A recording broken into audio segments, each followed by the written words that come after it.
Hello to you, ladies and gentlemen. Welcome to this other exciting moment of Global Insight on the Pan-African Television, Pan-African Television for You Media Africa. And today we revisit a topic that centers on international cooperation and being focused on a statement made by Russian President Vladimir Putin during his oath-taking ceremony, where he said dialogue on security and strategic stability is attainable, and of course referring to the crises which have engulfed particularly Europe, and which is mostly between global powers.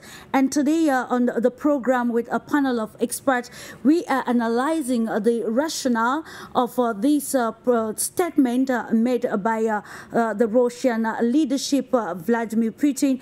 Among the points he cited in his inauguration speech, we will see that he focused on very important themes, including foreign relations and cooperation, national unity and development, security, stability, youth and education, and particularly multiculturalism and heritage. We want to understand, of course, the rationale behind the statement which the Russian leadership highlighted on the 7th of May 2024, when he actually assumed officially another term of office after emerging victorious in the March presidential elections in Russia with a percentage of 87.28%. And if you're just joining us, this is Global Insight.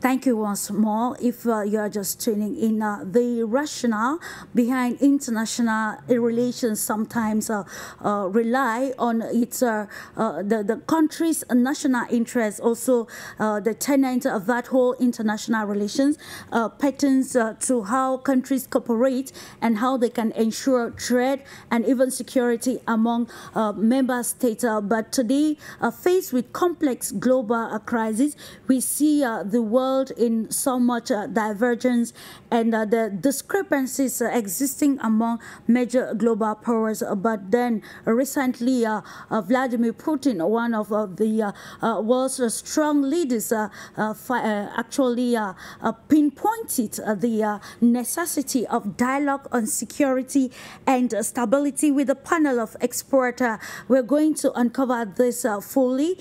And Rishabh Sethi, who is an international relations expert, is already with us, and of course joining live from Moscow. Hello to you, Mr. Sethi, and a pleasure having you this day. Good evening, Ms. Clarice. Thank you very much. First of all, thank you so much for your invitation, for inviting me to have a discussion on this very interesting and a great agenda and a topic, because recently on 7th of May 2024 in the morning, His Excellency President Vladimir Putin has taken his oath for his next term as the President of the Russian Federation. And I'm looking forward for your questions and our joint discussion on this very interesting topic. Thank you so much. Indeed, a joint discussion that seeks to understand the importance of dialogue in ensuring global security, and also how through this dialogue leaders can attain via strategic positions and make them very feasible. Just to note that Yulia Berg and Henrique Riforo will be joining us in the course of this program. Let's go holistically with you, Sethi. today, Vladimir Putin actually highlighted a dialogue on security and strategic stability as a very important issue that global leaders need to actually consider in the times of complex dynamics affecting especially major countries across Eastern Europe and the world at large. So what can you say holistically pertaining the inauguration speech of President Putin? Thank you so much, Ms. Clarice. So first of all, before I begin, I would like to wish to all our viewers that today is 9th of May, and I'm sitting in Russia, and today is one of the very important international holiday, which is being celebrated in all over the Russian and the former Soviet Union state. Today is a victory day. And first of all, I would like to wish to all our viewers a very happy victory day.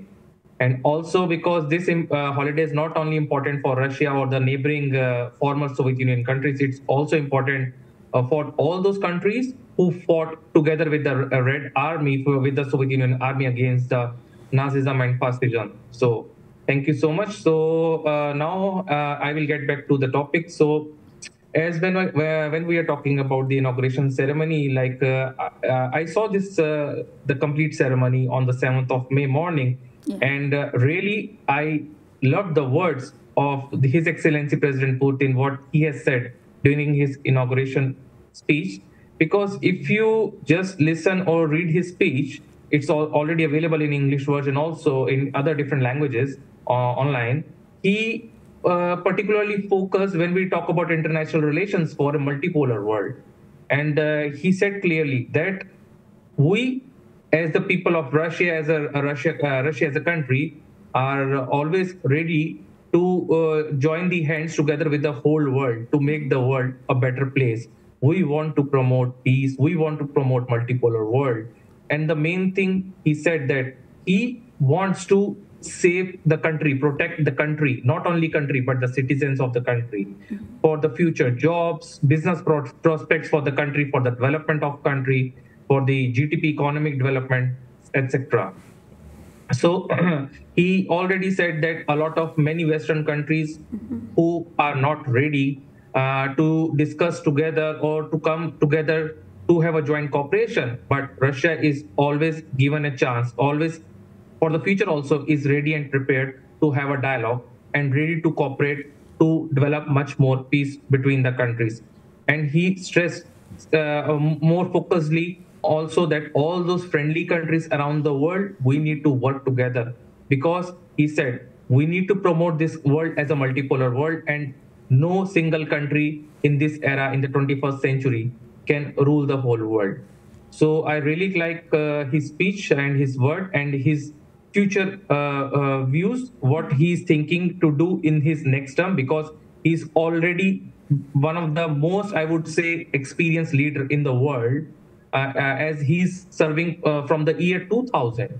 And I think this is his 4th term, and he's working already so great for the development of his country. And not only for this, he's working for the whole world, because if you see, always there was an initiative by the President Putin for the African countries also, to support them, to help them. And also he's trying to develop strong cooperation on the platform of multiple groups, like you can see in the BRICS also, how the BRICS is working very actively with the equal support of the President Putin also.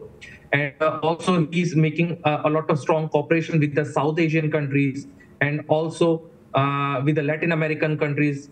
He's supporting a lot of like Venezuela. Now Russia is supporting a lot of strong cooperation with the Latin American countries also. Thank you. And which is very imperative to note also that a country cannot function in silence, and that can explain why the President Putin has accentuated again on dialogue within major global powers to ensure that will bring resolve to the problems affecting or the interconnected problems of the world. I think Yulia Berg just joined the conversation. And welcome, dear Yulia. We are also looking at the inauguration speech of President Vladimir Putin. And so since we noticed that the country cannot function in silos, and the rationale behind international relations is forming alliances, ensuring smooth cooperation and even trade between countries. But that has been actually put on the balance due to the Ukrainian crisis, and you can name the rest. So now let's understand. Some people are of the viewpoint that Putin asking for dialogue is because he equally wants to gain a competitive intelligence or advantage over other global powers. Can you, in your perspective, the perspective of Russia, bring in a better clarification on the rationale behind the statement for dialogue on security and strategic stability particularly?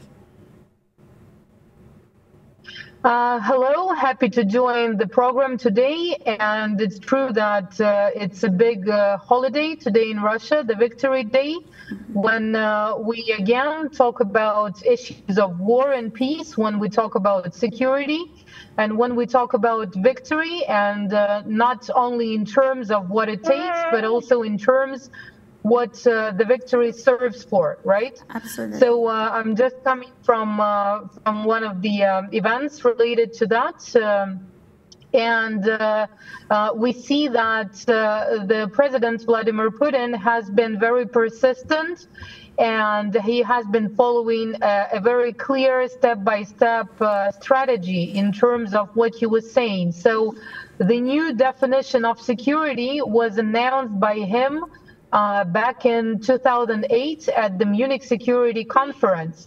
And many people still do remember that famous speech that was aimed to challenge or to change the existing status quo in the world. Yeah. And that's been happening slowly but surely, because issues of global security are supposed to be dealt with at the global level and are supposed to be taken care of by all of the key participants. That's the main point that he has been clearly making for almost 20 years by now. Absolutely. Staying with you, dear Yulia, when we look at security and strategic stability, what can we understand, of course, by strategic stability in terms of the problems rocking Eastern Europe or Europe as a whole? Nowadays, when we talk about Eastern Europe, of course, the conflict that we are observing now, and moreover, the one that is already making a lot of people take part in it directly or indirectly, well, this one has not just started. And once again, I'll just highlight the importance of what was happening more than 75 years ago during the Victory Day, the actual one, and back in 1945, when the victory over fascism and over the Nazi troop, the Nazi state, was possible due to close cooperation of the Allies, and that basically shaped the geopolitical configuration of the world as we see it now. But at that point, the victory was not complete, and basically what happened after the World War II was that the United States gained much more control and power, and now I'm talking about control over the financial system and power in terms of military might, because Europe was destroyed. The Soviet Union was weakened, and that allowed the United States to be in a strong position when everyone basically owned to them, right? Sure. Everyone owed to them, so they could set their own rules, and we're living the consequences of that unipolar system at the moment. Indeed, of course, leaving the consequences of the unipolar system. Coming back to you, Seti, you know, this is happening, a lot is happening in Russia. We know that Eurasian Economic Union is actually meeting in Moscow, and they are celebrating their 10th anniversary, and President Putin highlighted and applauded the bloc being very instrumental in ensuring that the multipolar world is a success. Now, let's look at these maybe recent geopolitical developments and even Russia's foreign policy objectives. So, what specific areas of security and strategic stability could be a subject to dialogue between Russia and other major global powers, particularly the United States? Thank you so much, Ms. Clarice. So I can add up my viewpoint on this issue that you know, Russia, of course, Russia, you can see that is helping and supporting so many, as I told before, so many African countries, Latin American countries, and already making strong cooperation within the Southern Asian countries also. And when we talk about the main aim is that Russia, together with other countries like in my country, India, or other African countries, trying to make it like a multipolar thing, multipolar world, like promoting it. Why? Because, you know, if you compare it, the situation right now in the European Union's country states or with America, what they are trying to do, they are only much more focused upon NATO, and they just want to be want to do the expansion of NATO across the globe. They want to make their new countries to join NATO, so they are pushing that way. But on the another side, what Russia, India, China, and other countries and from Africa, they are trying to make strong cooperation, and with the Eurasian countries also, because they want to promote, first of all, trade and cooperation within the countries. Because when we talk about Africa itself, only Africa, as everybody knows, Africa is, I would say, one of the richest continent in the global world because of the availability of natural resources. And if you go back to the past history, it was always been trying to be controlled by the Western states. So now Russia, India is strongly trying to help these African countries to grow themselves independently, to utilize all those natural resources by themselves, and those African countries should have their fully control and rights to export or to import or whatever they want to do with their natural resources on their own, not by the controlled by the Western states. And also when we are talking about the security, so Russia, India, and China, these countries are also supporting, I'm saying this word again, supporting these other countries to make strong cooperation, to help them in terms of providing the technology, providing the innovation, research, development in the sphere of security development also. For example, if you can see, one of the biggest and the greatest example, if we talk about security technology transfer, Russia and India many years ago have made like a BrahMos missile system. What is it? This is one of the strong cooperation in the sphere of defense and security development between the countries. And now, which is not only being used by Russia and India, now it has been exported to other Asian countries, other African countries. So this is how together these countries are trying to support each other and trying to promote multipolar world. Absolutely. And also by doing this, Russia, India, China, and other countries are also trying to promote their local currencies, to do trade and cooperation between our countries in our local currency. Because if we will be only dependent on using euros and dollars for doing our international trade, this is also one of the very, very insecure thing. Because just I can give you a live practical example. Yeah. From the last 2 years, this special operation that is happening in the new regions of Russia, and after that, what US has done, US has totally totally made it like Russia out of the SWIFT system, applied a lot of sanctions also. So absolutely. Now this is one of the examples that is happening today with Russia. tomorrow or in the future, who knows, this can happen maybe with my country, with India also. So that is why we should not be dependent only on using dollars or euros for doing our international trade. And this is also when we talk about security. Security is not only about military things or not only a defense system. Security means so many other ways also, and this is one of the example of that.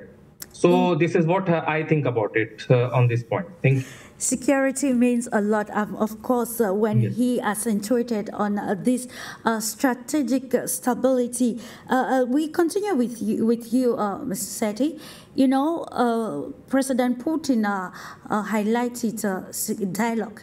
This is something that has been actually very absent as far as the bilateral disagreement is concerned with the government in Kyiv. And this is also not the first time that he is calling for dialogue or reiterating that he has not closed the table for dialogue with Western nations.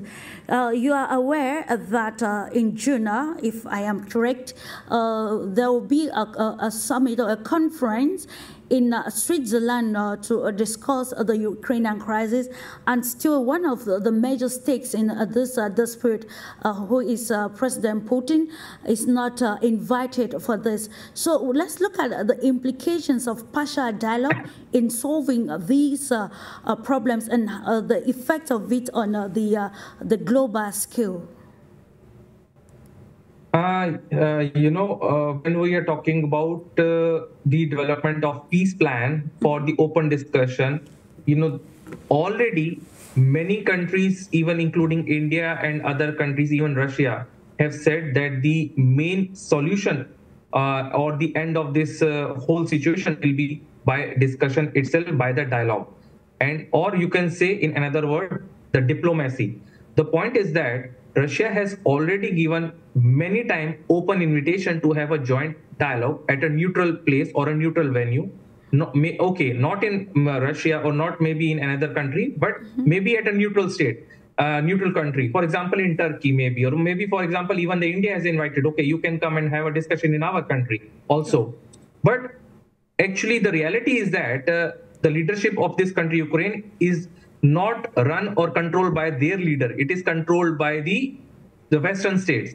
And the situation there is that it's like the total situation is like a puppet show, because they never get ready to have a discussion. And when we are talking about the West are totally destroying or disrespecting the way of diplomacy, because they are not making an agreement. Okay, let's go and sit on a table and have an open discussion and finish this issue. They are not ready. But another thing, what you have just said about Switzerland. Now, Switzerland used to be like a neutral place many years ago. But when we are now talking about the situation of Russia and Ukraine, so what I think, it's my viewpoint also, Switzerland is not like a neutral place where to have a discussion on the peace talk between Russia and Ukraine. It should be in some South Asian countries, or maybe in the Middle Eastern countries, or maybe in some African countries or Latin American countries, which is not like controlled by the Western states or the American states. Because Switzerland, you know, everybody knows, it's one of the hub also in the European Union also. So according to me, it's not a neutral state where the peace talk should go on. But I will say and repeat, the end of this situation, everything should be on the way of diplomacy, to have a joint talks together as an open discussion, and to respect the sovereignty of diplomacy. Thank you. Indeed, it's about diplomacy and respecting the tenets of it. Coming back to the issue of national unity and development, which we mentioned, Sethi, in a preamble, President Putin actually underlined the importance or the necessity of unity among Russian people, and the government's commitment to the welfare and development of the the question now, could this maybe could be raised on how can this unity be maintained, and how the government plans to address the diverse needs of the population, given that even Russian citizens are already facing the consequences of the sanctions on the government. You see Russian businesses being sanctioned, and we know that the upcoming Olympics Games in France, Russian athletes have been prohibited from attending under the banner of their country, only if they can participate independently. So how could this, we analyze all of these towards solving the diverse differences? Thank you so much, Ms. Clarice. This is a very interesting question, because from the past more than 3 years, I'm living here in Russia. And first of all, I want to say the point about the unity. I fully agree, and I really loved and like this thing that the people in Russia are always united together. They stand with each other, whether it's a difficult period or not a difficult period. And whatever situation is happening, not only from the last 2 years, even from last more than many years. One of the example is also the 2014 when Crimea came back into the Russia finally. Yes. So first of all, as there is a very famous quote that we are always stronger when we are united. We stand with each other. Okay, and always the citizens of Russia always believe in the President Putin, and this is why this is one of the great example that he came back with more than 87% of the votes. People always love him because he did a lot for the growth and development of the country, for their citizens, for the protection of the country, for each and everything. What now he is doing from past many years for the people, a citizen of living in the cities of like Donbass, Donetsk, like this Lugansk. You already saw that, you was there, and immediately in this last 2 years, how strongly he already implemented to develop strong new infrastructure, new residential buildings, education centers, hospitals. So this is just practical thing, not only theoretical, because he always he always do actions rather than only speaking. This is one thing. And this is why he is always one of the most loved leader, not only in Russia, in the whole world. He is like one of the respected leader in the whole world. Okay, and also I want to say, when you ask me another second question about sanctions, so absolutely, I was a part of those sanctions, because when these sanctions started, I came to Russia to live here, and I was using Visa card, which I got it from my Indian banks, and it stopped to work.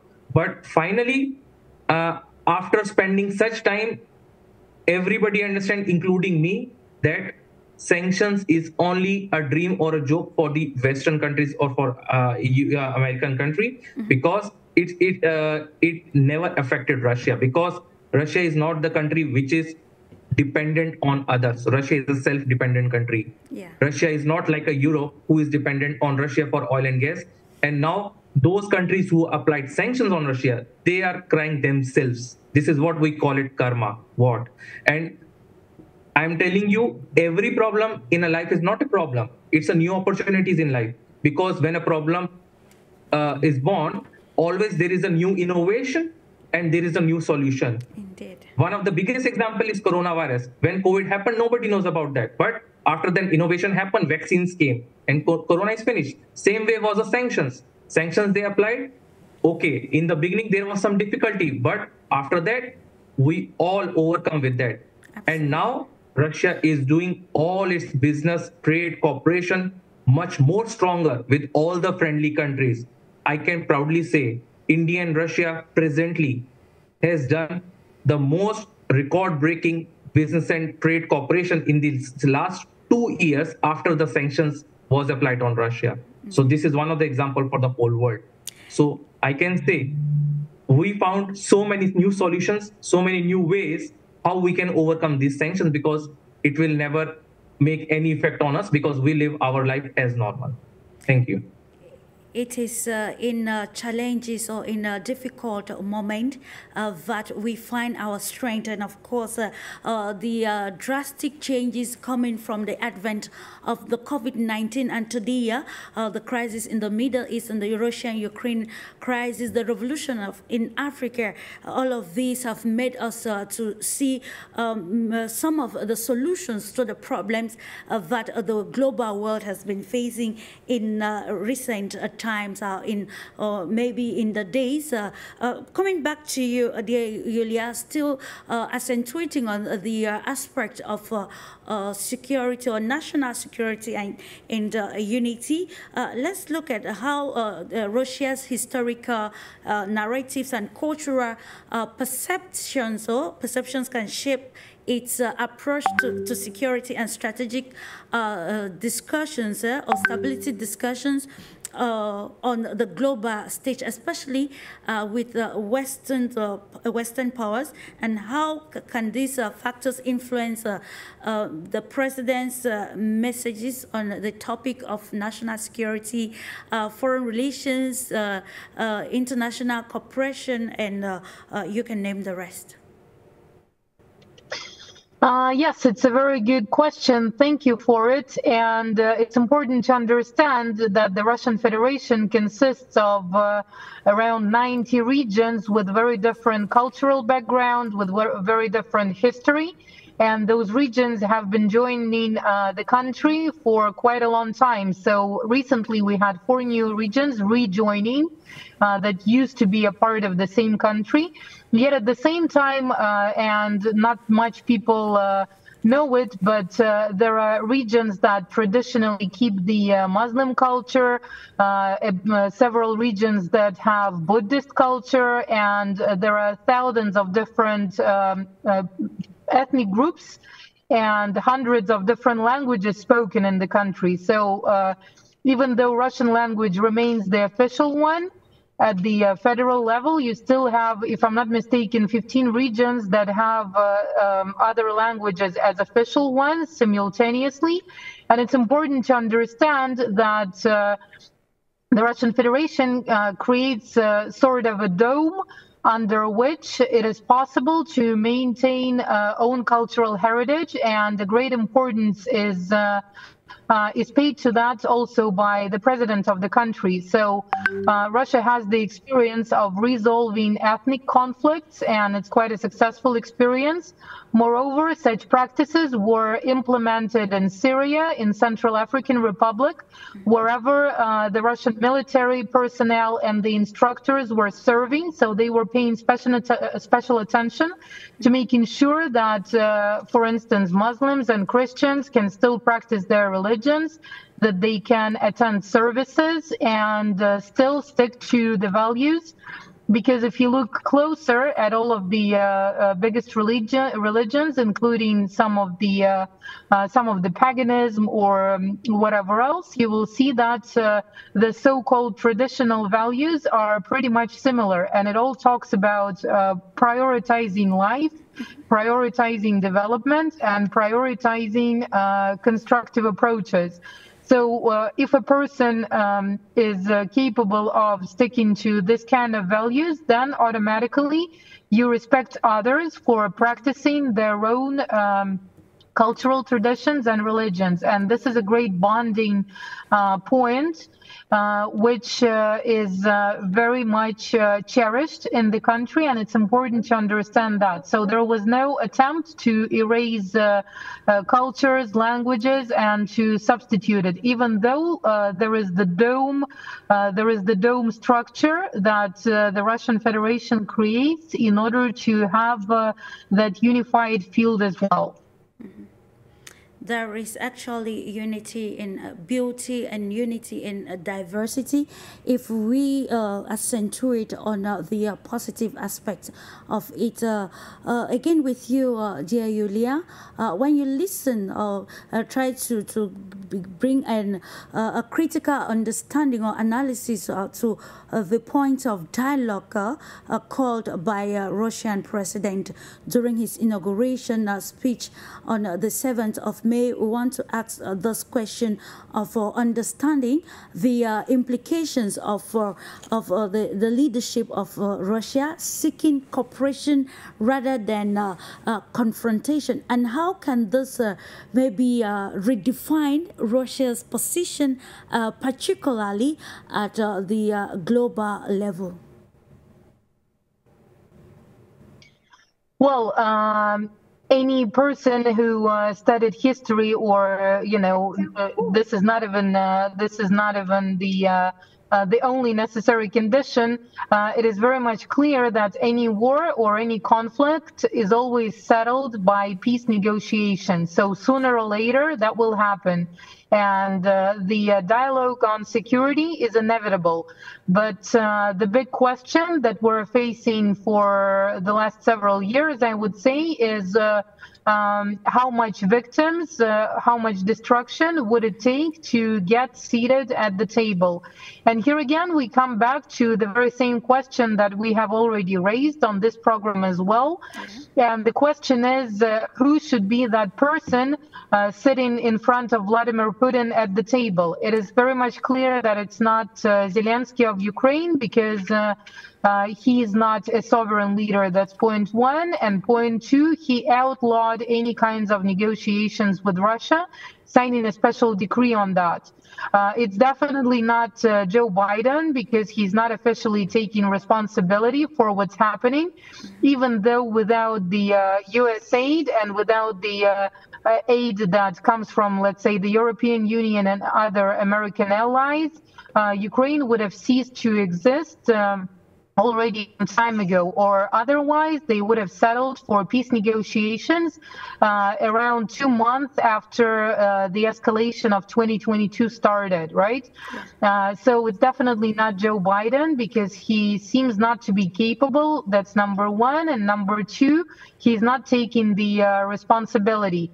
So who is it? Is it the top management of BlackRock? Is it somebody else? So that has to be someone whose actual interests are at the moment at stake at the Ukrainian front, let's say. And this is a good question to ask, because if we don't know the answer, and if the answer is not revealed, it's not clear how exactly this could be settled, or otherwise there is an alternative security structure that is being founded at the moment due to the strategic efforts of the Russian Federation, China, and other countries involved in creation of an alternative model that would exclude the unipolarity and hegemony of the United States. Indeed, a very problematic question as who to ensure the dialogue that will end the impasse between the Russian Federation and the government of Kyiv. In the same perspective with you, Rishab, we are looking at the complexities of the crisis, Russian-Ukraine crisis, which have led to a more geopolitical competition because largely the interests of other nations have been challenged by the since the advent of the special military operation in 2022.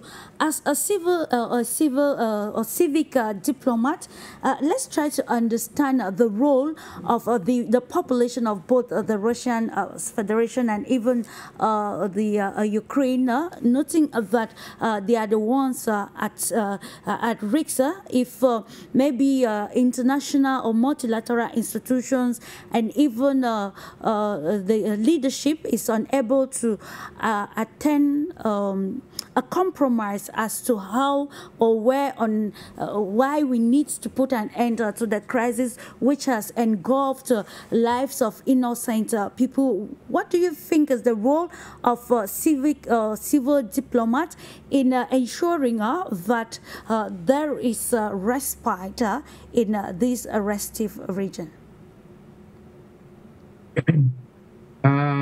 Thank you so much, Ms. Clarice. When we are talking from the point of view for the citizens who are living there, because, from this special military operation, who is affecting much more? Because when we are talking about Russia as a country, okay, people who are living nearby the border areas, they are having a lot of much more issues, because illegally there were so many drone attacks and other attacks is being done by the Ukrainian side. But now there are like full proof how they are doing, because Ukraine itself cannot do anything, because they don't have money, they don't have technology, they don't have all these stuff, military stuff, all that. But indirectly, who is supporting them? The whole world knows right now, because now there is no need for explanation, because already there has been a lot of proofs has been given clearly to the whole world, which has been showcased.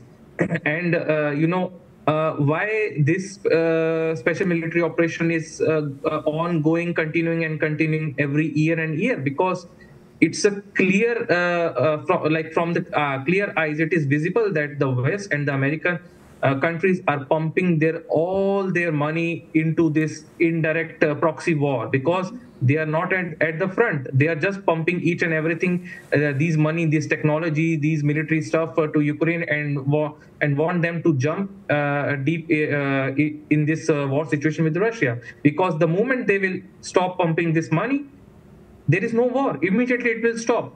Why this is happening? Because the main reason is not Ukraine. The main reason is because of these Western countries, because of these American countries, because they have in their blood, like their history, what they are doing right now. They are doing already with African countries, with so many Asian countries.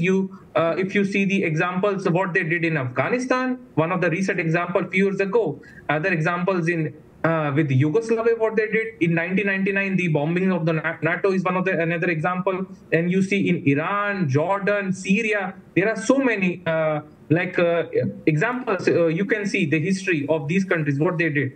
And now, if you compare, they just want to make problems in other countries, because they themselves feels happy by doing this. And so many innocent people, citizens, who have nothing to do with this special military operation, their families, their life, everything is getting disturbed because of all these people. So many innocent people, young people are getting died each and every day. Just 1 or 2 days ago also, there was a drone attack on a public transport bus, and so many people got killed in Belgorod region. What was their mistake? Those innocent people, those people who are just living, they want to live their normal life. And now President Putin has said from day one, always, that he wants to protect the motherland. He wants to protect the life of the people, the citizens. If you see, just so many videos are there from these new regions of Russia in Donbass, Donetsk, Lugansk, how those people were living a nightmare life before this special military operation. And after this region came back under Russia, how with the support, equal help of the President Putin, how their life has been improving each and every day. Thank you. Thank you. Just to remind our televiewers that this is Global Insight on For You Media Africa, a discursive and insightful program that seek to understand the narratives pertinent issues affecting the world at large. And today we are looking at the role of dialogue in ensuring international security, and most particularly international stability and cooperation.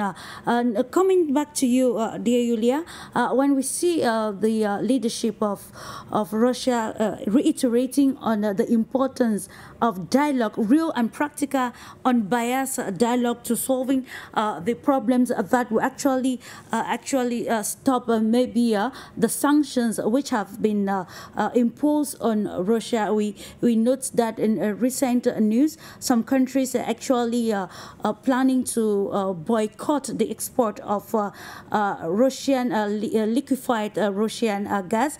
And also we see the importance of dialogue. So the question is, what is the importance of dialogue in ensuring global economic unity, political sovereignty, and of course which very important aspect of international peace and security that will lead to the total transformation of the world at large?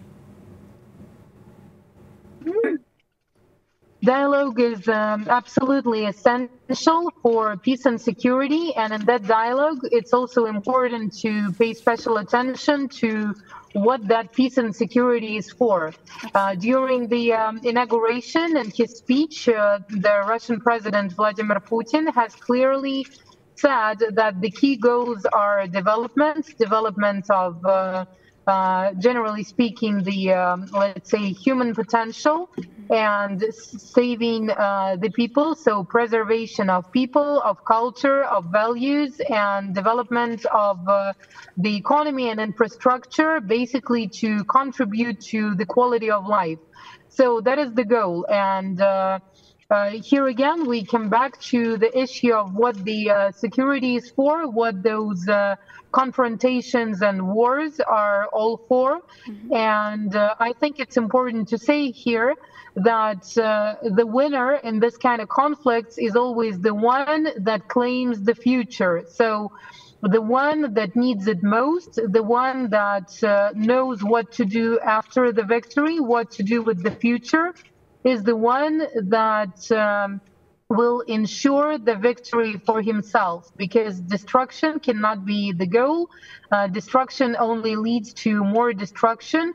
And since this is just how it functions on this planet, on the planet Earth, it's all about life, it's all about development, and the ones who have plans for that consider any conflict just a step on a path to development, on a step on the path to preservation of life itself. So, of course, conflicts do help to change things rapidly. Military complex always stimulates the development of technology. During a conflict, a lot is being revealed and a lot of changes take place, but those changes and that kind of development, including the development of technology, is also possible in the times of peace, but that would just require more of willpower, more of persistent effort, and more of being focused on the final goals. Focused on the final goals. Let's try to maybe colorate this with, arguments emerge that the Minsk agreement actually was for Ukraine to arm itself and get ready for a more complex confrontation, especially with the Russian Federation.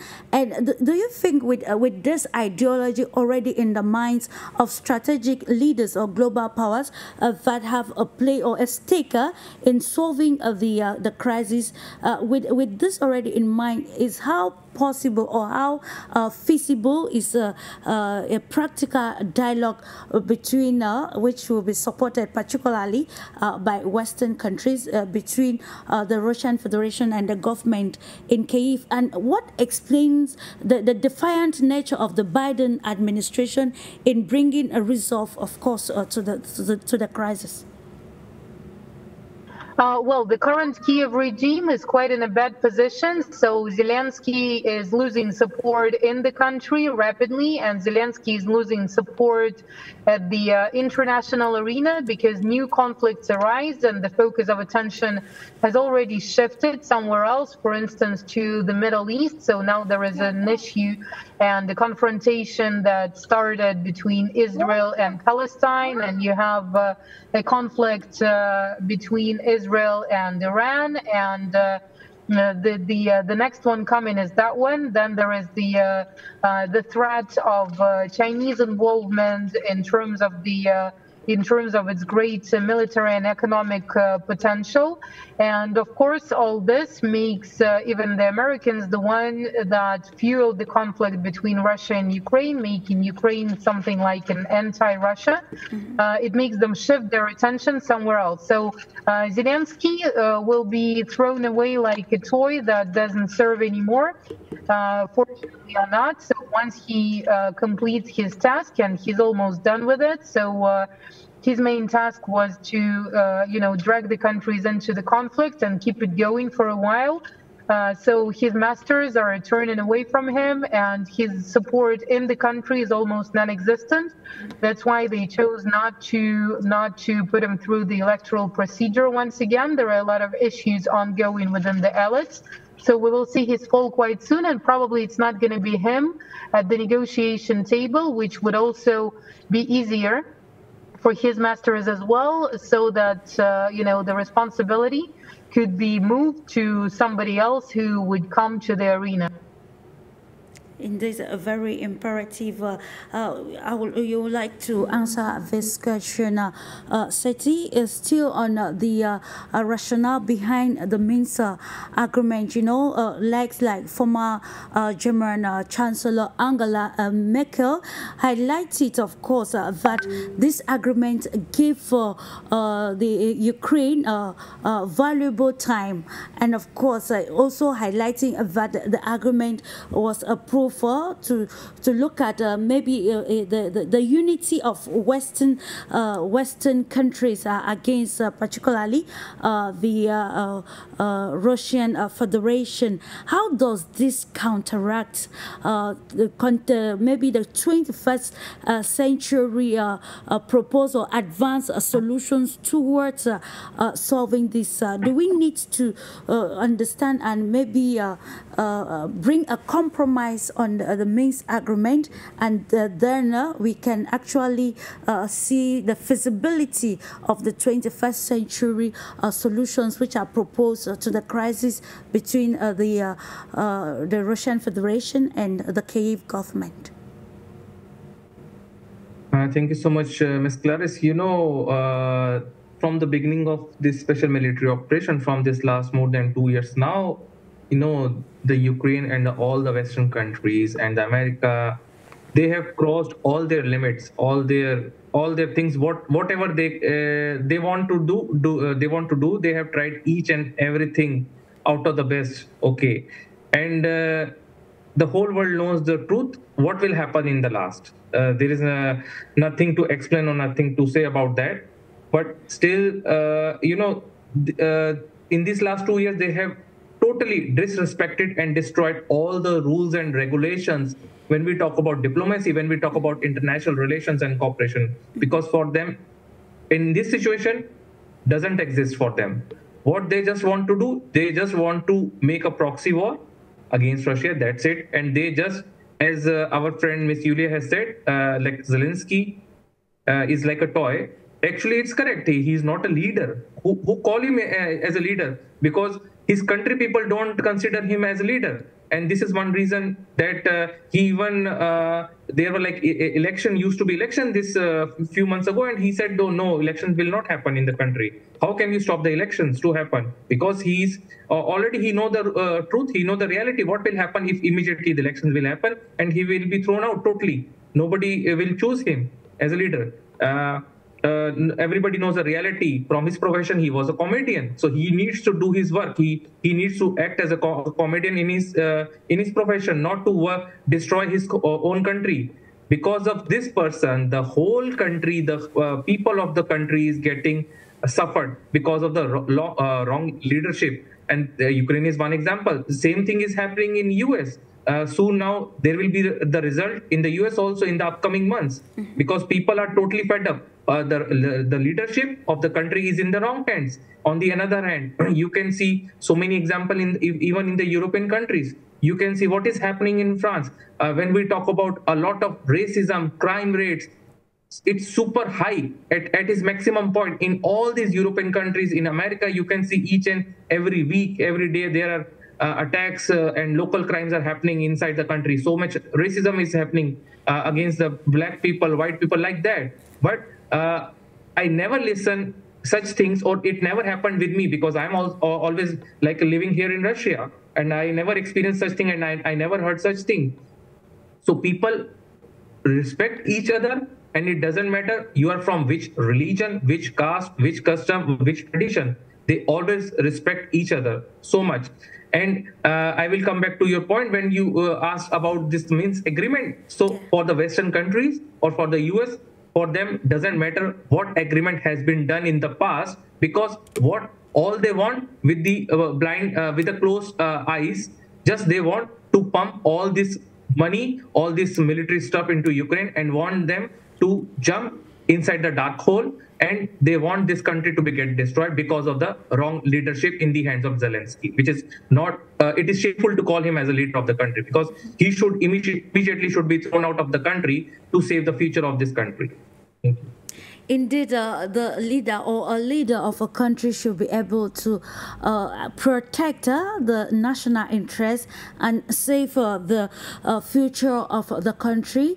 Is that what is feasible today in Ukraine, and of course what is impeding the leadership of Ukraine from engaging or holding to the dictates of the Minsk agreement, to note that pundits have advanced and of course noted the place of the collective West in derailing a peaceful resolve to the crisis, actually, or the bilateral differences between the Russian Federation and the Kyiv government. In the same perspective, city, we still look at the persisting maybe global tensions. What specific steps could be taken now by the Russian Federation? Is true, the leadership of Vladimir Putin has called for dialogue on security and strategic stability. Now, what other steps can they take specifically, and other major powers to foster this genuine dialogue on security and strategic stability? And what obstacles might impede progress in this direction? Let's understand better. Ms. Clarissa, I want to say, as Mr. President Putin has said in his speech also, that we should only focus now to promote much more stronger multipolar world. This is one of the most important point. And when we are talking about the multipolar world, that means we, as a citizen of different country, not only government. Okay, what government will do, it's their task and they will do, of course. But we, as a citizen of our country and the friendly countries, we should strongly join our hands and stand together with each other, not only with the citizens of our own country, but also with the citizens of the other friendly countries, to promote the multipolar world. And when we are talking about the promoting multipolar world, it means to develop much more cultural exchange, much more business and trade cooperation between the countries.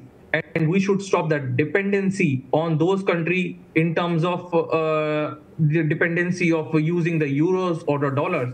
We should try to promote our own country's tradition, real history, culture, our own currency.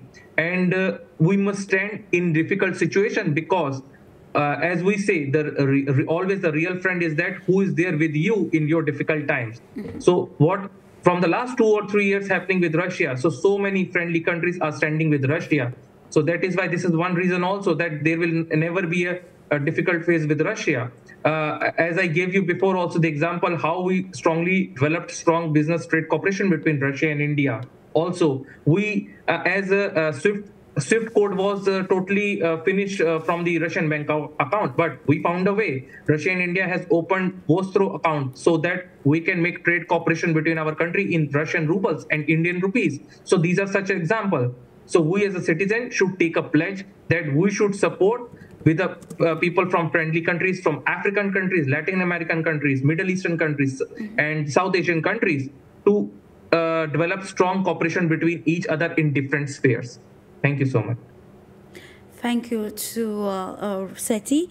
Coming back to you, dear Yulia, let's look at this multipolar world or multipolarity and understand the stakes involved, and how do you think together in a multipolar world we can have a more concerted, maybe close the discrepancies existing between global major powers and also also think about the economic, political, and even social independence of countries which we consider to be developing in this and facing the adverse effects of the crisis in the global world?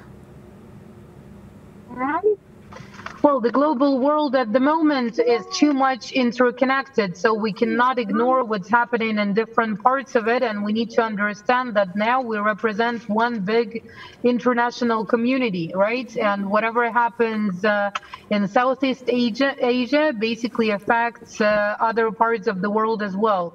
So the current information technologies and the way things are developing is just showing to us that those ties and those connections would be just growing.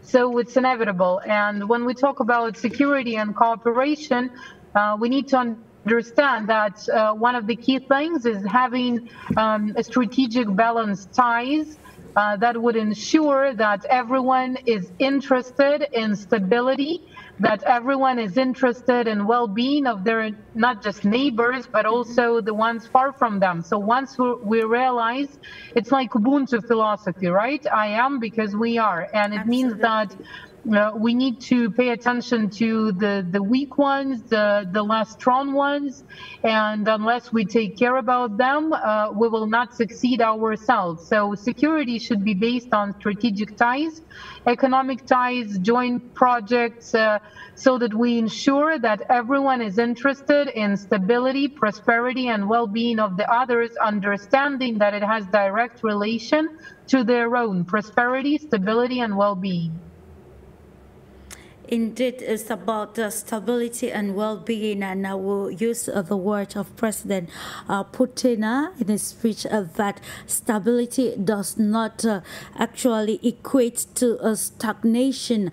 And now, coming back to you, Yulia, you know, in problematic today, which is dialogue on security and strategic stability, attainable. When the leadership of Russia says it is attainable, what do you think are those maybe parameters or the key points that we need to accentuate on to be able to bring these different actors on the table, negotiation table, like you underlined earlier on, that after any crisis or any war, the end result is about the parties coming together to trying to understand the stakes involved in whatever thing they are actually having stakes in, and how they can maybe mutually solve this issue. So when he talk about it being attainable, how can he succeed to bring the other global powers having stakes, major stakes in the crisis to the table and ensure this milestone is met? Well, I think point one in making sure that security dialogue is attainable is being responsible for own actions and cautious about the possible consequences. That's very important. Sovereignty is another very important point, because when one is not making own decisions, and this is the example of President Zelensky, that always needs to make a call across the pond before a decision is made. So sovereignty is also very important. Number three is value system that has to be oriented to constructive values, which is development, development in broad sense, you know, and cooperation and life, generally speaking. I mean, in very in quite vague but very understandable terms. So whatever contributes to life, to continuing the life, to development, should be at the very core of the value system. And then having good foundations of economic ties and joint projects is always a good thing, because even if a conflict arises, there is an option to solve it, because there is the mutual interest and, in a good sense, interdependence, which means that partners working on the same project need each other, but not as some kind of a master and the ones who's suppressed and being sourced for various kinds of resources, but interdependency in a good sense when together parties can do better than autonomously. Okay, thank you. Now, still answering that question with you, Seti, as an international relations expert, we are conversant of the fact that when international relations is deteriorating, we see so much strife between countries of the world. Is this assertion true with the happenings across the world, particularly, especially the differences existing between major global powers and, of course, the concerted effort given by the concerted effort of the Russian leadership and other people advocating for peace or a resolve in the Russian-Ukraine crisis. So how can we rate the level of international cooperations in this aspect of maybe increased strife that we see across the world in today's world? Thank you, Ms. Clarice. First of all, I agree with you, your point. In this period of time, the whole global situation is being disturbed. And this situation is disturbed mainly, first of all, because of the geopolitical situation that is right now taking place around the world. If you see, Russia and Ukraine is one part, but also another example is happening in the Middle East and between the Israel and the Gaza thing also. So such a situation are making a lot of problem for the local citizen of those countries, and also these countries from the West or the US, they are much more playing the indirect part, like they are taking the advantage. They are playing the part as they are taking the advantage of this situation and trying to make the situation not to decrease, not to finish it. They are trying to putting oil in the fire. They are doing this type of a work. And due to this situation, the whole situation in terms of international relations, when we are talking about, of course, is getting affected because the world is getting divided into different ways, different zones in terms of different aspects. Because there are so many people who doesn't know the reality at all, but they are totally dependent on those information through media channels, through newspapers, social medias, which is one of the biggest good thing also, but at the same time, it's a negative, bad thing also. Because the reality is that people are not able to get the real, correct information, the truth.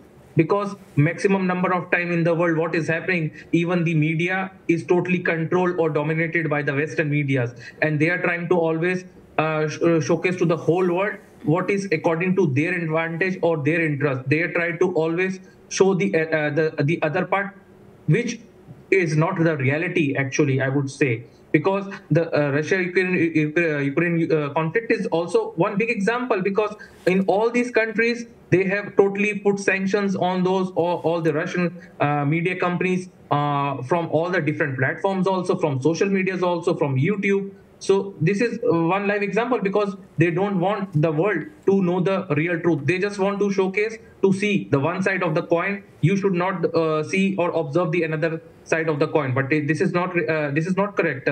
It's totally not I would say like a biased. It's a biased decision, and which is not correct at all. So of course, till the people who are dependent to get the information through the SMEs, through the media things, they should know the reality, what is the truth, and they should try to always verify or recheck the information.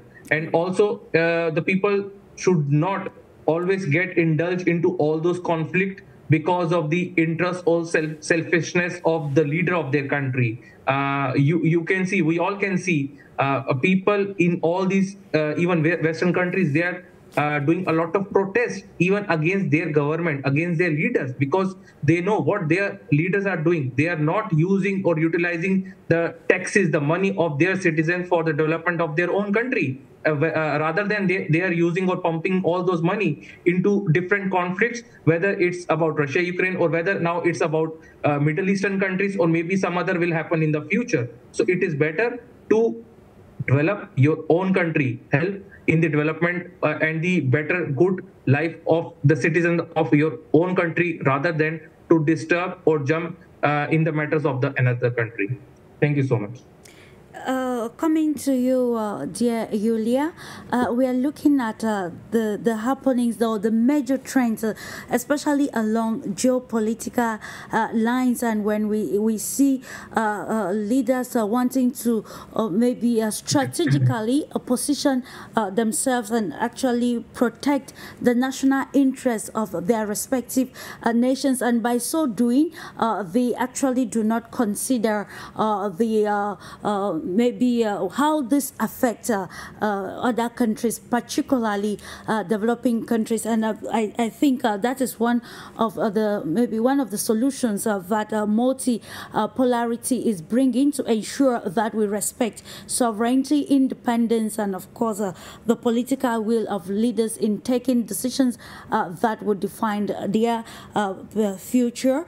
How will these maybe the major trends are happening along geopolitical lines, and now the position of the Russian leadership on the quest for a more practical dialogue towards ensuring international security and even strategic security. Is this in any way counteracting Russia's foreign policy?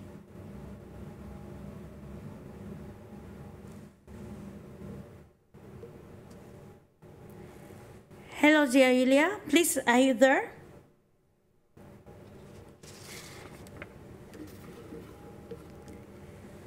In the absence of Yulia, Seti, I would love that you throw more light on this and how maybe settling for dialogue can have an implication on the foreign policy of Russia. First of all, I would not be a correct person to say about the foreign policy on Russia, but as per my experience, what I can say about the foreign policy, like the foreign policy of Russia is really great, because, you know, the main, what I saw in my past experience, that Russia always wanted to maintain a good, equal, respectful, strong relations and cooperation with all the friendly countries. Even when we are talking about multilateral groups such as G20 or BRICS, Shanghai Cooperation Organization, or in the United Nations, everywhere, Russia always tried to maintain a very strong relations with each and every country with a strong equal support and respect, and always try to maintain to provide equal opportunity in terms of the support providing. Because I can give you much more examples between my country, India, and Russia, because this year we are like celebrating the 77 year of diplomatic relations between our country. And in those past 77 years, how these relations, the foreign relations between our countries, are growing each and every year, because we always, first thing, respect each other. We always try to understand the problem or the situation that happened between our countries, because there is no country in the world which doesn't have any problems. There is no country exists. Even if when we talk about the all the developed countries, maybe from the European countries or maybe the US, every country. And second thing also, I can say another foreign policy point about Russia, what I like, all those countries which are the developing countries in the world, whether it's Asian countries, African countries, or Latin American countries, Russia always said that we are always stand next to all those countries who need our support. We are always there to provide whatever best possible support are required. I can give you a very small example. As President Putin has started, yeah, please. President Putin has initiated a lot of projects, a lot of great new projects for the young people from different countries. He has asked the government to open a lot of educational institutions with the scholarship quotas, so that the young people from different countries can come and study in our country and get free education with a lot of strong experience and develop their skills. This is one example. And then we can talk about different spheres of, for example, like information technology, defense sector, aerospace sector, and then medical sector. So many examples are available in this sphere also. Okay, thank you for that, dear researcher. Enrique Refugio just joined the conversation right now in his capacity as a journalist and a political analyst. You're welcome to the program, Enrique, and we are on the importance of dialogue in ensuring our security, and of course defining the strategic positions of each and every nations, why maintaining the strong tenets of international relations. So what can you say pertaining the call for dialogue with Western countries, and why? What explains why, especially the major powers with stakes on the Russia-Ukraine crisis? What explains their reluctance in ensuring in entering dialogue with the Russian Federation to solve this crisis? Hello, thanks a lot for this invitation. Very glad to be here again with you. And the most important now is the following. You have to understand that the former visit, the recent visit of Xi Jinping from China to France, it was absolutely a theater of foolishness. I explain. Macron by one side and Ursula von der Leyen by other side were telling to Xi Jinping that you have to be under our rules, you have to be part of our world, our Western world. If you are overproducing, you have to reduce your production, because it affects negatively to Western countries. And China, President Xi was like, what? I am overproducing. You are giving me orders. You, Western world, are giving orders to China. And you have to understand that in previous weeks, it happened the visit of Anthony Blinken, the Secretary of State of USA, and previously the visit of Janet Yellen, Secretary of the Treasury of USA, and both of them were threatening to China with more sanctions until the death of China. And you can imagine how can be a dialogue with this. With these political actors. So Western countries from North America and from Europe, especially from European Union, are giving orders to other countries.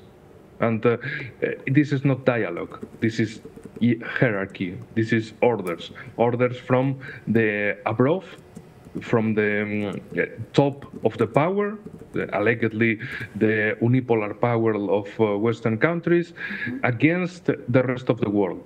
So if we continue, of course, in this line, the Western world will be destroyed from inside, and meanwhile the other part of the world, the rest of the world, the global majority, will develop a new multipolar world outside of this world order based in rules. So the situation now is very terrible, especially in the European part, because it's not an actor of international relations, but only subject a part of American.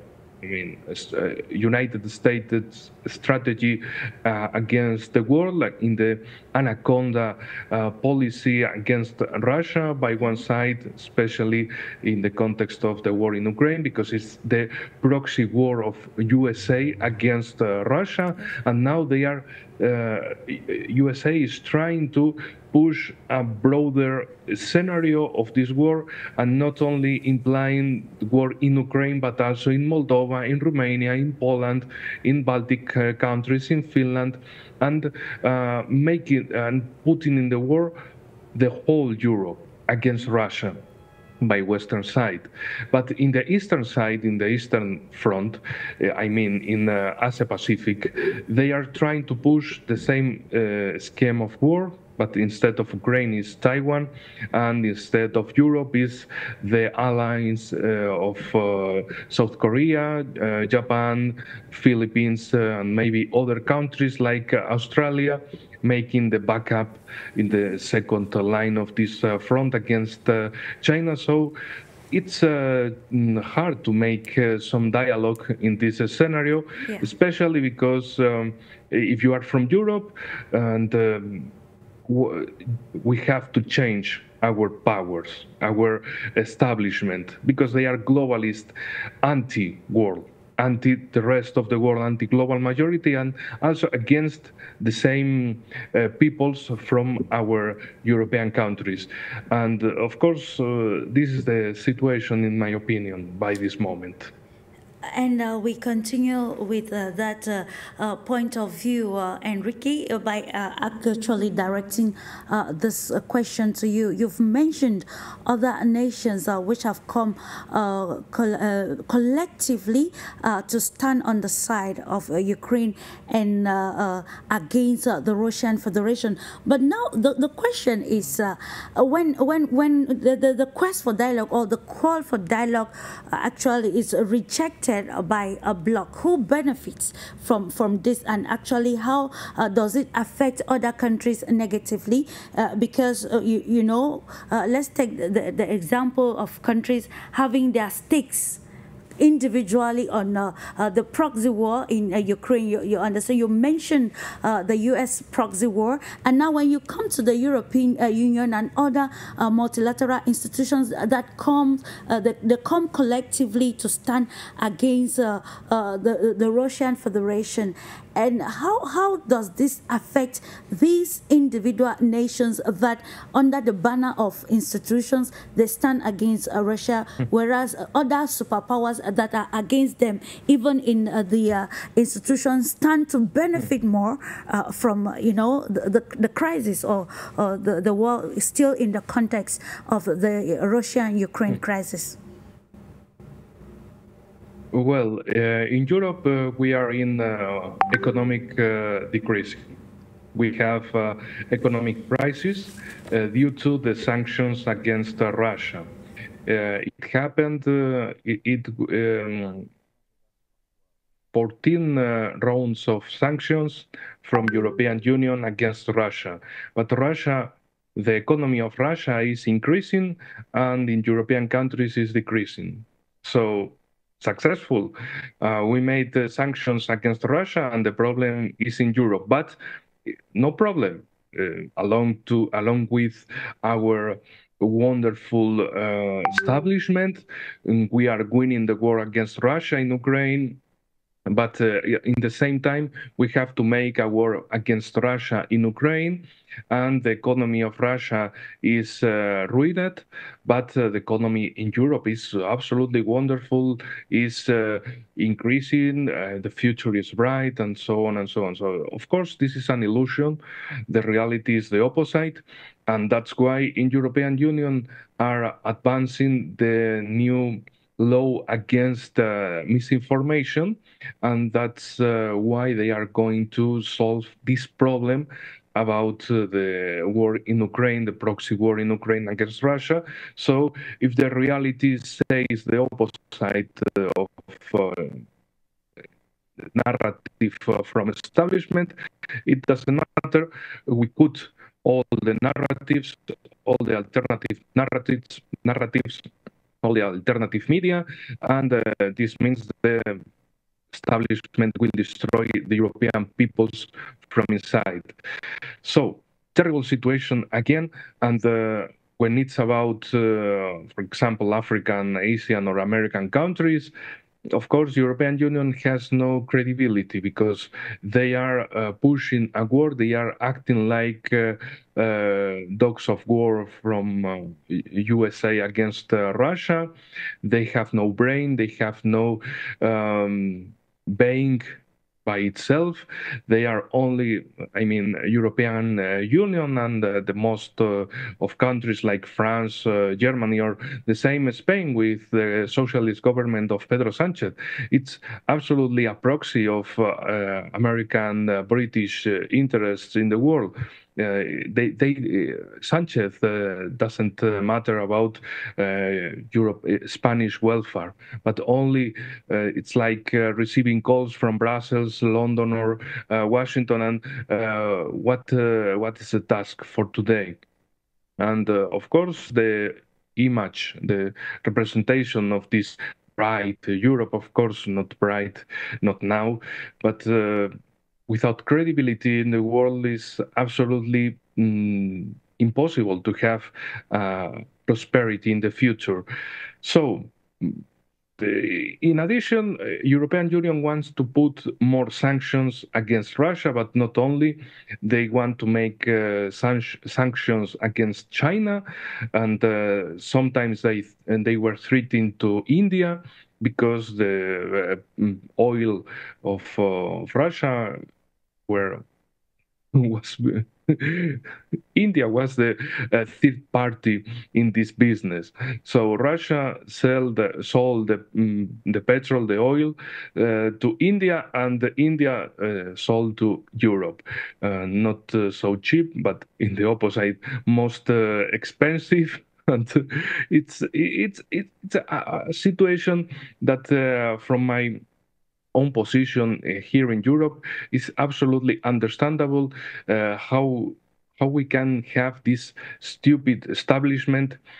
Of course, they are globalists, but they are also stupid. So our future is shorter and shorter, or maybe it will happen a revolution, common revolution, a joint revolution in European countries in order to throw away this absolutely terrible establishment.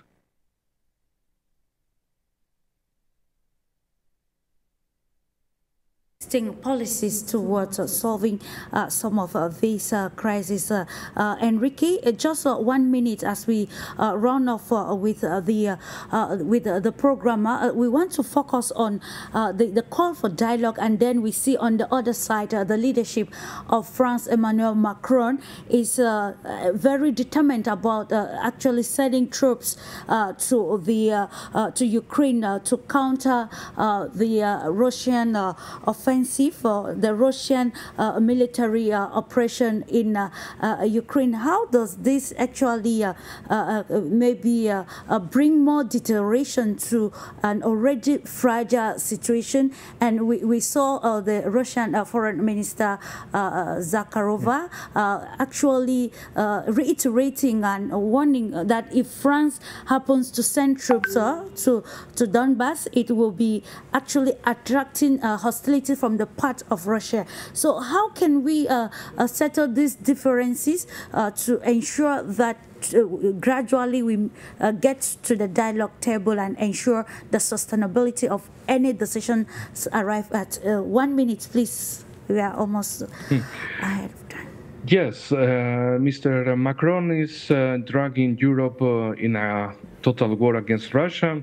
They deployed French mercenaries in the past, and now allegedly they deployed the French Foreign Legion. So this means a regular unit from French army, and they suffered the first casualties. So Macron is absolutely convinced that Europe has to enter in a war against Russia, and especially he wants to grab the port of Odessa, the city port in the south of Ukraine, because they need, I mean, the backers of Macron, the globalist establishment needs Odessa in order to make the complete economic exploitation of Ukrainian resources. They want to stop the war and start to make this absolutely exploitation of mineral resources, agriculture, energy from Ukraine in order to food the Western markets with this new colonialism in the 21st century.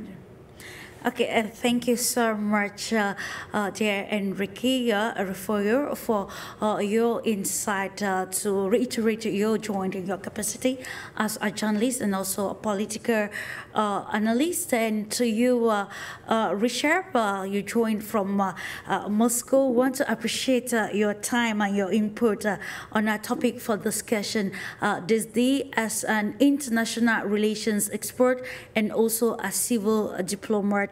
Also, thank you to Julia Berg, political scientist and founder, Global Expert Club. Thank you for your insight on our topic for discussion this day.